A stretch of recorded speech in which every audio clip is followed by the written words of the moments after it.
Hi, welcome to the DINER podcast. This is part 2 of our portfolio mini-series. If you haven't listened to part 1, I really recommend you do that. I've linked the episode down below in the description. And for everyone else, enjoy listening. I would like to throw out some useful tips about the portfolio. I think it's really good to use social media. At first, I didn't use ArtStation as my actual portfolio because I thought that it's not being taken seriously by the employers who are looking for people. But apparently, after my talk with the Riot Gang, apparently they said that they actually look for ArtStation and they prefer ArtStation because it's a really easy place to find people. So if you have another portfolio website which you like better than your ArtStation for like, I don't know, UI or something, you can keep it, but I think you should really aim to have the same works in both of these places because ArtStation is basically the social media for your job stuff to get like job offers from. I will agree. I'll just say that it's okay to have your portfolio anywhere that is nice and presentable. It's just that you have to understand that ArtStation is already everywhere and it's just convenient. Yeah, it's convenient. It's just more convenient. But if you're a good artist, even if you put your artwork in a friggin' Google Drive folder, you will be considered. But you have to be friggin' good to have the audacity to put your art in a Dropbox and then send it to your... Yeah, there was this one guy who actually did that to our place. You can be a great artist. We have this term, like you can be the superstar, but you also have to be a team player and a friggin' good person. Of course, first of all, we're gonna look at your portfolio. That'll be the first thing. But your email or the way you present your portfolio is already going to say about you as a person. If you place your portfolio on Google Drive, then you don't care. Like, you're not very tidy. You don't care about presentation. Yeah, it does say a bit about the person. Yeah. So make it presentable. How much you want that job. Yeah. How much you care about the convenience of your teammates as well. Because if you put it nicely into an ArtStation or even your own website, it's fine. Like ArtStation is just convenient because everyone is using it, or even Instagram, right? If you just send an Instagram link, I wouldn't recommend DeviantArt on Instagram, but again, it's not a Google Drive folder. It's like this medium version, I'd say. But again, if your art is good enough, if people love your work, if the employer is impressed, they will take you even with a portfolio from DeviantArt and Instagram. Your work is what matters. It's just that the more presentable you'll make it, the more instantly you get those cookie points, those brownie points. The website should first of all be really easy to navigate from UI standpoint. The most simple design is enough. It's actually probably the best thing that you can do. And the art leads who have to watch through so many of the portfolios, they want your portfolio to load up really quickly. That means you shouldn't upload any really big PNGs or whatever. You should keep it like to really small size of the JPEGs. It should not have any like title pages, I think, because like when you open a portfolio, you don't want to click like enter site. You just want to see the site already because it takes time for the art directors. So whatever you put on your front page should be like your artwork. I have no idea how quickly it takes for me to look through your portfolio. Not you specifically, listener. Not long ago, 3 years ago, I got this job. I had to send my portfolio. I had to go through the stress. And suddenly, after a year of working in the company, suddenly I'm the one approving people. And that's really nice. I realized how quickly does it take me to see how good the person is. Like, it's just, you open up a portfolio. Because you know what you're looking for, basically. Yeah. And guys, put your best work first and make it accessible without any... Definitely. All I need to see is your work. I don't need any... Not first, I'm sorry to interrupt, but Bobby Chu on YouTube, he has a really good short video. I love short videos on how your portfolio should be made. As in, like, he says his formula that he uses So it's basically just like first work is like the best one, the second one is like a bit worse, and the third one is also a good one, you know? Yeah, if you view it as a book, basically. Yeah. This is the strategy, as Iveta I said. think in our basically. station, the way that that I had my art station reviewed by other people, the employers, they view it still like a portfolio page. So they click on the first one, even though they're interested in the other ones. They click on the first one, they go, until they get bored. I guess I would click on the first one only because I expect the first one to be their best work. Right, yeah. But sometimes if something catches my eye, I will sort of start with the middle or whatever. But yeah, that's a good tip. Another good thing that I didn't expect, but I was told to, because my portfolio currently says, in the about section, it says, I'm an artist with like this and this many years of experience in the industry. I do this and this. And it's like really CV-like. So they said that they usually look for something about the person, the personality of them, like what they like, what they dislike. Are they like funny? Are they friendly? They look for that in the about section, which I didn't know. I thought it was just like, oh yes, I'm very professional, please hire me. Those individualistic things, again, they're not going to save you if your work is not good enough, but that's true. They can help you if you're competing with another artist, basically. Yeah. I guess we can talk about like the specifics, because we were saying that you need to have a very specific portfolio, like where you want to get into. You have to know that. So I guess we can actually talk about like what you should have for like some examples. So I would like to talk about concept art, illustration, and animation. Okay. I know you studied animation, right? 3D and visual effects. So you can kind of fill me in on that, because I don't know much about it. But basically, where I got this information from is from the Polycount wiki. Polycount is a forum for digital artists, and they have this wiki where it has like many links, and there's this huge information stored there about portfolios. Yeah, I really encourage people to check it out, because there are many like webinars and articles about it. You can check it out. Concept art is many people mix it up with illustration, but it's not the same. You should not put concept art portfolio works in the same page as illustration, I think, unless you are aiming for companies that are smaller and that have more generic work titles. So like if you're aiming for like 2D generalist, then you can put anything in there that just like shows off your skill. But if you're aiming for AAA and they have like concept artists for this, they have concept artists for characters, props, environments, and it's like all really like specific. Yeah, you should really try and like separate that, I guess. If you go into an indie company, there's a very high chance that you're going to do a lot of work that is very broad. Like as an illustrator or a concept, you'll be an illustrator, you'll be a concept artist, animator, UI designer. Maybe, not necessarily. Usually it depends on the company. Sometimes if it's very, very small, you're everything. If it's a bit medium sized, then we, for example, I am the concept artist, illustrator / art director of myself, I suppose. Okay, we have we have an animator, and we also have a UI designer who's doing icons and stuff right now for us. Before that, I had to do a bit of icon stuff, which I hated. Right. Or animator would do those things. Yeah, that's the joys of working as a generalist. Yes, as a generalist, I had a fair amount of that as well. So. Yeah, so if you're going to a big company, it's going to be very a narrow specialization, right. And an indie company, you'll be able to work more. But the key is always aiming higher a bit. So I think how you should approach your portfolio sending is you should aim higher, because if you don't hit the highest point, you will hit something below it, right? Rather than if you aimed like really low and you know that you will hit it, like you will get the job offer.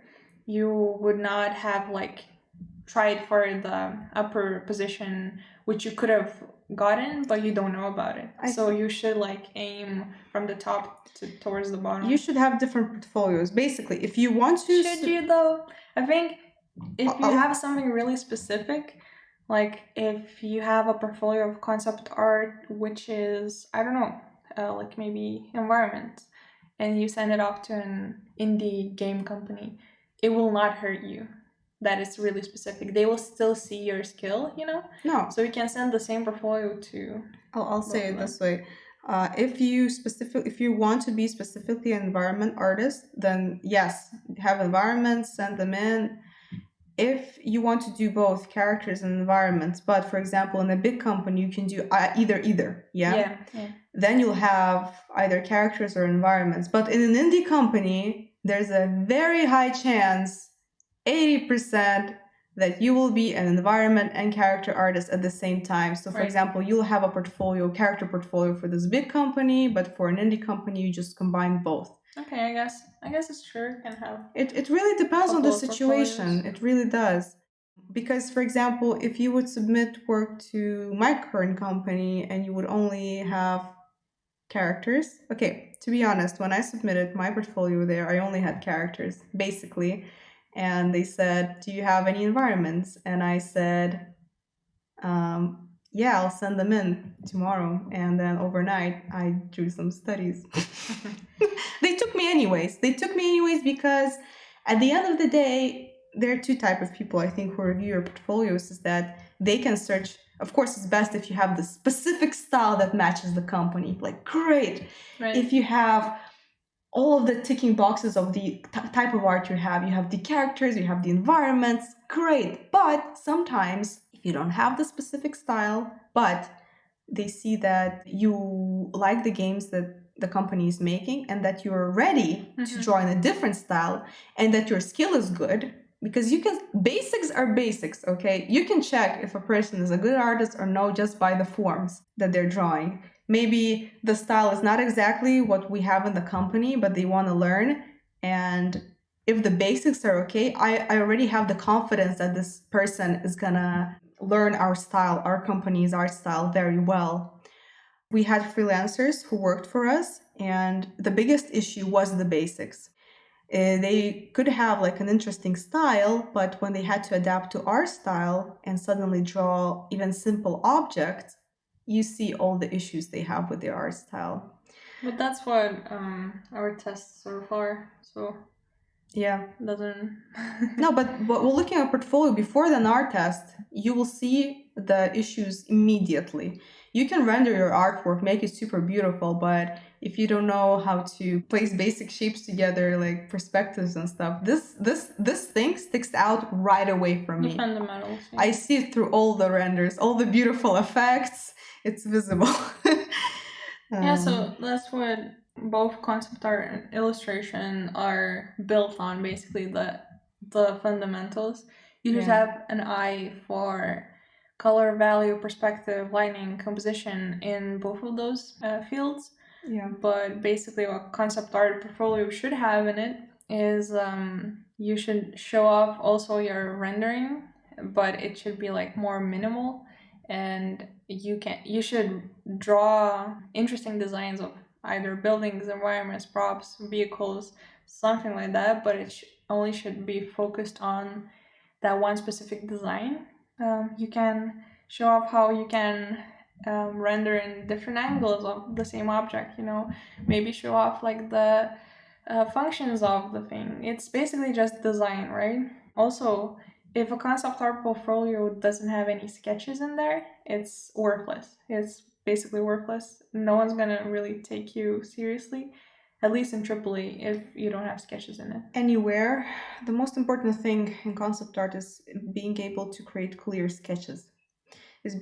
Your sketches don't have to look beautiful, by the way. They have to explain the idea, right, clearly. And also, it should show how you think as an artist when you are creating, how you thought about it. A lot of people make a mistake of making very detailed concept art sketches. And this is a waste of time. So in your portfolio, show your ability to create quick sketches that are clear and understandable for a concept artist. A good idea is to look at art books of various projects. For example, we had in our studio, we have the Dragon Age art book. Funniest thing, they have a section with their storyboards for their animatics and stuff. And these are such doodle level storyboards. They look like they were drawn with feet. I'm not kidding. They were so funny to look. You're like, oh my god, it's a huge game. Like, and they look so silly. That's only because they didn't have much time. No, but they're clear. Okay. You could understand what's going on. They look, the faces look silly. They're sort of squiggly lines, but dude, I get what's going on. Right. And that's what they need. That's not, concept art is not, it's not the same thing as storyboards. No, I understand. It's just if your sketches are not clear in concept art, they're also worthless. Then illustration should also have like the fundamentals that I said. Fundamentals. Yes. But also in illustration, what makes it different is, I think, the storytelling. Illustration without the storytelling is something that's also like worthless. I think you have to like show the emotion maybe of that like place or scene. I saw a lot of people do it in their portfolio. They choose some characters and they do like keyframes, but it's all about like the storyline. So basically like two friends going on an adventure, or something like that, and they go through these mountains, through hills, through rivers, and they all have separate illustrations where you kind of get what they're doing. Like in one of them, they may be fighting a dragon or something, Also, another interesting thing about the illustration portfolio, which I try to do myself personally, is when I got a review from a AAA, they also said that I should show my workflow, which I was not expecting for illustration. Interesting. Yeah. Apparently, they also want to see how I think when I do the illustration. Yeah. So for me, I like doing splash arts the most, or like even I think card games would do it as well. So what you should show for your illustration stuff is your thumbnails, the initial sketches, basically. Yeah.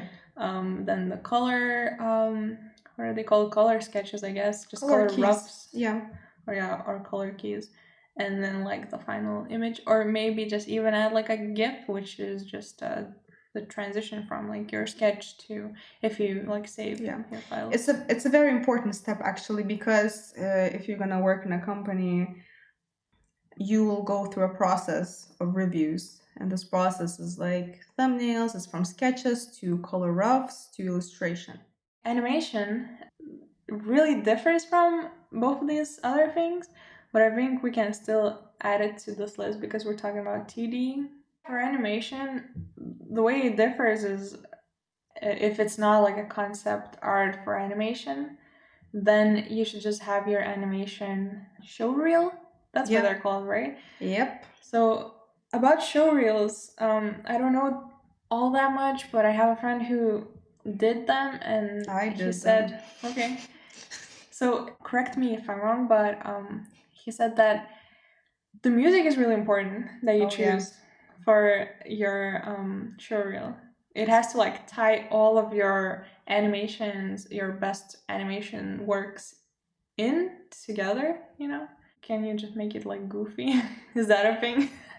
Do some people do it? Basically, when it comes to show reels, it's really a mini movie. It's your selling mini series, not like series. It's a selling demo, and if your animation style is all about being energetic and stuff, then you should totally get some energizing music in it. And makes our sense. Animators, my course mates, they would do it, and we had some really, really cool people there who actually now work in really, really cool projects. Which is amazing. Like, you can see those people who already know what they want to do in the very beginning, and then they just go. They just don't stop. They're already awesome in the course, and then you see their show reel, and it's already pro. It's really cool to look at show reels, of course, of pros that they do it. And if you're a pro, Dude, add some funny shit in it. Okay. People will love it. I guess, yeah, some goofy stuff.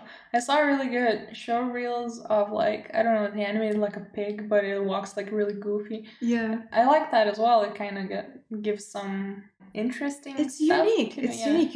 You can show how creative a person is. Or some people have like, there's this, I don't know, there was an animation of like a walking hand that had, instead of fingers, it had feet. Okay. Like if you can animate that, or the toppest thing in our class was the rigged penis.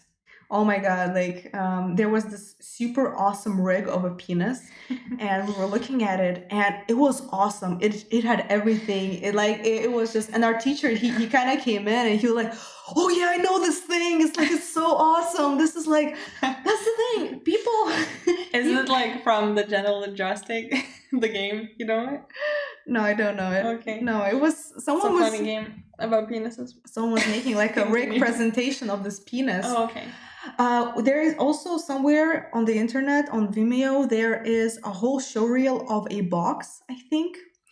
It's just a box, and they made it look so professional, like all the animation, all the sort of presentation, and it's just a box. But the box was enough to make it look like, wow. Right. And animation timing is everything, really. And I read that you're like one of the most important things is to know the 12 principles of like the Disney animation. Okay. Oh yeah. One of the books, like they recommend. There's a ton of Disney books about animation and stuff, or drawing books. There's the typical books that are called Force. I don't remember the writers, but they're all about having action in your illustrations, in your quick sketches and stuff. So these are really good for animation. Even though like the concept art, illustration, animation, these are all like already divisions. All of this can be actually subdivided even more. It's even more specific jobs. Yes, so you can go super narrow. The bigger the company, the more you want to be more specific when you send in your stuff. So like concept art can be like props, environment, characters. Illustration can be splash art, card games, book illustration, and it like differs. It also differs in styles. It can be realistic stuff, stylized. It can be like indie stuff, which is like the weird, unique style. I don't know. I would like to actually talk to you about one thing. I want to see if our ideas match on this one. Is the question is, how much work should I include in my portfolio? I can say that I think just like 5 pieces is enough. It really depends, because for example, if you're a character artist or an environment artist, and you want to showcase how many different character designs you've created, of course, maybe you can even put them in one sheet. Maybe it's just 2 files. I don't know, because that's the thing. I can see from a few pieces already. I can already see the fundamentals. That's true. I can see all these things. Is your 5 a bit too little? Look, it can be 10. Like I don't have a specific For number. me, I think 10 or 15 is best. Like up to 20, from like 7. From 7 to 20, something like in that range. 20 is already too much. I think 20 is not too much if all of your works are equally good and are really strong. I think 20 is okay then, but it's really hard to have 20 works which are equally good and really strong. It's almost impossible. That's the thing. Again, if you're a pro artist, then your employer is just gonna be, oh my god, I want to see all of them because you're just so good. If you're just starting out, I'm not gonna look at all 20 works. Oh, definitely not. I will look at I'll be like, okay, this one. Okay, I get it. I get your flow now. It's not. It's really hard to find the balance, because I always really worry about this one thing, which is one bad piece can like cost you the job. No. Yes, one bad piece can literally just Yes, because the way, at least for like bigger companies. But if the rest is very good, they don't care. Really? Yes, because they see your portfolio as your worst piece. They actually do that, and that's how art leads tell to other athletes to look at the portfolios. If they notice that worst piece, that's the thing. It's very well, if it is like a bad piece, they will notice it, you know. But that's interesting because I don't remember ever looking through. Maybe I'm just horrible. I don't remember ever looking through a whole portfolio, as you say. Maybe there is a bad piece somewhere. But if I look at those few pieces that I sort of like, and I get the general idea, usually maybe that's the thing. Maybe artists who are just good won't really have that very bad piece. Maybe, yeah. It's healthy to have that in mind, I think, when you're creating your portfolio. Yeah. That whatever that you put in it that you think is the worst one, that's what your whole portfolio is worth, basically. Because that's how the bigger companies see it. And it's not something that they like deliberately see. That's something that they're trained to see. Look, submit your best work, and if, as Iveta said, you have a hunch that one piece doesn't work quite well, just skip it. Throw it out. Throw it out. Don't worry about it. Your best works is gonna speak. If it's just be really, really strict on what you put in there. Yeah. Because like Rita said, she would be okay with only 5 pieces in a portfolio. Yeah. So if you have like 7 and 2 are not like good, just throw them out. And 5 pieces, this is the thing. If you would submit to a small indie company, these 5 pieces should cover sketches, they should cover characters, they should cover, for example, environments, right? So if these 5 pieces can cover that, that's great. If you need more pieces to cover the vast majority of what you want to show, then submit, more pieces. Okay. Sometimes for me, when I was applying to my current position, I was asked to show some more works actually and like sketches, but that meant that I was already kind of in, like 1 foot in, you know. They just wanted to see if I drew something more. So also I think you should be prepared to have like this other folder, which is like good enough but not the best. Okay. So you would send, to the companies. Basically, there's no textbook way of getting a job. There are general tips, that always work rather than not work. If you make a tidy portfolio, no one is gonna basically cuss you for making a good portfolio, right? No. So this is just a general objective good thing to have. Everything else, it's all about your engagement. You have to be engaged. You have to be active. If you're gonna surround yourself with all this information, if you're going to actively search, if you're going to actively go to events, if you're going to actively talk to people, you will eventually get a job, definitely. If you're not going to be active in fixing your portfolio or even putting it together, of promoting yourself, of getting interested in these things, of course you're not going to get anything. Yeah, no, definitely. I agree 100%. I guess final thoughts is that when you do have a portfolio, and it's beautiful, please send beautiful enough. Yes, please send it to a correct email address that a company asks you to send it. Oh, that's true. Actually, I saw some companies that were saying we don't like people showing up at our door for portfolio reviews to like get into the company. Yeah. And they specifically like written that down. I was like, how many people come there? If it's written down, it's written down, that means it happens, and it happens more than once. Yeah. It's crazy. Don't do that. Please don't send your portfolios to the artists' Facebook pages. Direct messaging. I would get direct messages from people sending me their portfolios, and I ignore them. I don't even reply. No. If you have also another one, if you have friends in the industry, they're not someone who is responsible to like drag you in there, Yikes. Keep that in mind. I had someone, and it was so unpleasant. Someone was trying to get into my company that I worked for, and they were really rude. They didn't message me that they wanted to get in there. They messaged my boss and said that I know her, so get me in here, Oh, that's so awkward. The boss, since my boss was good, a good person, he went to me and he was like, do you know this person? I was like, yeah, sure. Why? They messaged me saying that they want to get in here and that they know you. And I was like, how is that relevant? Did they send you a portfolio? And he was like, no. So so they sent him an email with just like a sentence of Yeah. like, I know this person and I'm an artist and I need a job. They didn't include a portfolio there. Wow. It was really shady. And then I wrote to them, I was like, what is happening? And basically we had a talk and the person was like, oh, I thought you had like a better position up there, you know, to like get me in. I was like, what the hell? I'm not even responsible for the portfolios. It was really awkward and I sort of like don't want to talk to that person anymore. So if you want to keep friends in the industry, don't do that. Just a tip.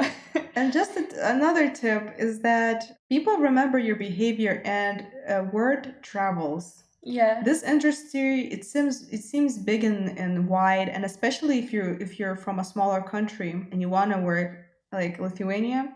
Shit, we know everyone. Everyone knows everyone. If you have a bad reputation, word travels, and even if you have a good portfolio. That's right. If someone had a bad experience working with you, other people will know, and they unfortunately it will be harder to find a job. It'll be harder to find a job, definitely, because I know an experience where people would get rejected basically because even a few people would have these bad experiences with working with them, and this will affect your chances of finding work more than your art. Yeah, definitely. Be a good human being to work with and have good art. That's all you need, I suppose. Especially like in some cases, even if your art is not super awesome, but people. That's the thing. Word travels. I also want to say because someone can recommend you. In the industry in general, even especially in a small one, as we have in Lithuania, recommendations, knowing people is the base thing. Yeah, means a lot because we know when a new company is opening up, we know when they're like if people are searching for jobs, and if we know people who are hiring basically, and if I know artists that I can suggest, I will suggest. And if people see me as a reliable source, basically they will check them out. Yeah. And I will not only say like their art is good, but I will also describe them as a person. I will say, they're a good friend, they're a good worker, I worked with them, and they will take these words and connections. Basically, connections mean a lot. Yeah. Make a lot of connections. But it's that second bit, I think. Firstly, your work has to be good enough, and then the second bit is like you have to be good reputation or just like neutral reputation, but don't be a dick to people, I think. Definitely don't be a dick. And if you are constantly a dick to people, maybe working in a team is not your thing. Yeah, maybe try freelance. Even then, if you're a dick to clients, you're not gonna, because clients also really talk a lot. Yeah, with each other. Yeah. Some companies have like closed off systems where they can type in recommendations for other companies. Okay, maybe they have lists and they have probably blacklists. And they do have blacklists, yeah. That's actually really creepy to talk about, but yes, that's a thing in bigger companies. Not in indie though, so you can always have a job at indie games companies. Well, okay, if you ruin your reputation very, very badly, I guess you can take a few years off and then come back and hopefully and your maybe even if you don't change your name, maybe if you after a few years, if you suddenly come back with a new portfolio, with a new hairstyle, maybe people will be like, this guy seems like maybe he's changed, and maybe you'll get a second chance. Okay, yeah, I guess. Yeah, about the whole change thing. Yeah, I agree. So yeah, we would like to wish you good luck with your portfolios. It is an important time for everyone who is just straight out of uni or like taking a summer vacation to find a better job. Yeah. Or another job. So we wish you good luck and don't panic. It will be okay. Eventually you will find one. Just don't give up, I think.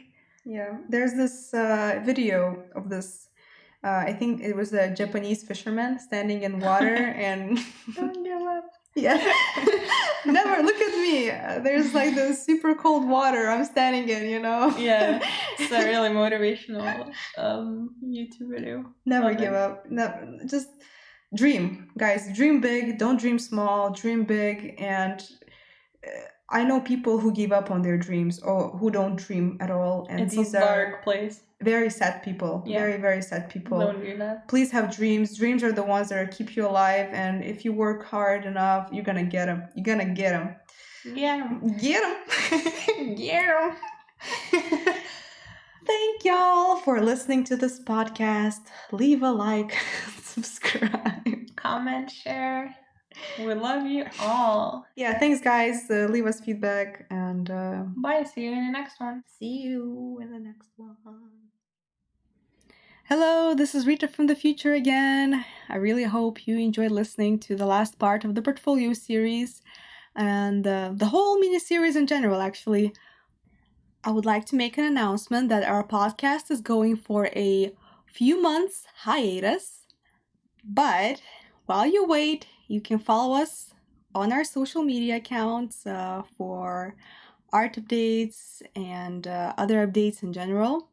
And also, Iveta actually has a YouTube channel. At the moment, you can see all kinds of art process videos there.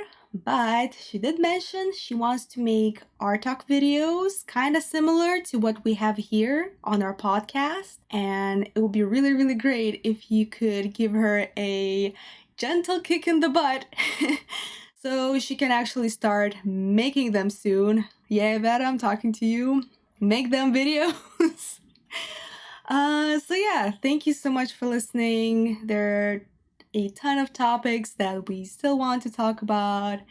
So I see you in the next episode. Bye.